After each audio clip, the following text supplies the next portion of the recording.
મહેસાણા દૂધસાગર ડેરીની ચૂંટણી આગામી 5 જાન્યુઆરીના રોજ યોજાવાની જાહેરાત થવાની સાથે પૂર્વ ચેરમેન વિપુલ ચૌધરીની ધરપકડ થતા માહોલ ગરમાયો છે। ડેરીની ચૂંટણી અને વિપુલ ચૌધરીની ધરપકડને લઈને સમર્થકો મહેસાણા રાજકમલ સ્થિત ઓફિસ પર દોડી આવ્યા હતા। દૂધસાગર ડેરીની ચૂંટણીમાં ગુજરાત સરકાર દખલગીરી કરતી હોવાના આક્ષેપો સમર્થકોએ કર્યા હતા। તો વળી વિપુલ ચૌધરીની ધરપકડ રાજકીય કિનાખોરી રાખી અને કરવામાં આવી હોવાનો આક્ષેપ પણ કરવામાં આવ્યો હતો અને આ તમામ વિવાદોની વચ્ચે ચૂંટણી જીતવાનો વિપુલ ચૌધરીના જૂથે દાવો કર્યો છે। વિપુલ ચૌધરી હવે જોડિયામાં જીતી ગયા અને હાઈકોર્ટે સ્ટે આપ્યો ફોર્મ ભરવાનો, ફોર્મ ભરીને ચૂંટણી લડી શકશે એવું સુપ્રીમ કોર્ટે પણ ચુકાદો આપી દીધો। એ પછી હમણાંથી સહન ન થયું એટલે ગેરકાયદેસર રીતે તપાસો ઊભી કરીને પોલીસ દ્વારા એમને ધરપકડ કરાઈ।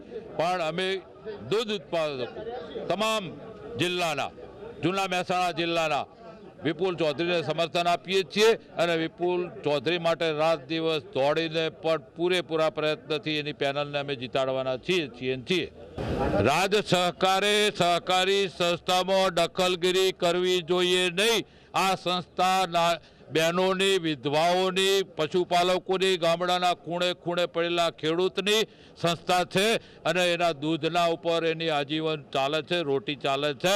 એમાં સરકારે પડવાની કોઈ જરૂર નથી। સતત સરકારને અમે અપીલ કરીએ છીએ કે આવી રાજકીય કિનાખોરીથી આમાં પડવાની જરૂર નથી। આવા લોકોને સમર્થન આપવું જોઈએ નહીં। વિપુલભાઈની રાજકીય કિનાખોરીથી ધરપકડ કરી છે।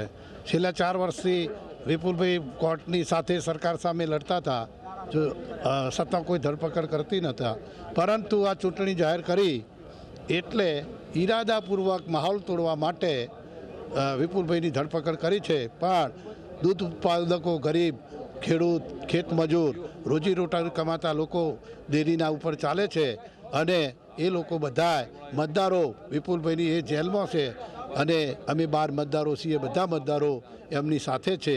અમે બહુમતીથી તમામ સીટો ઉપર વિજય મેળવીશું એવી અમને બધાને શ્રદ્ધા છે।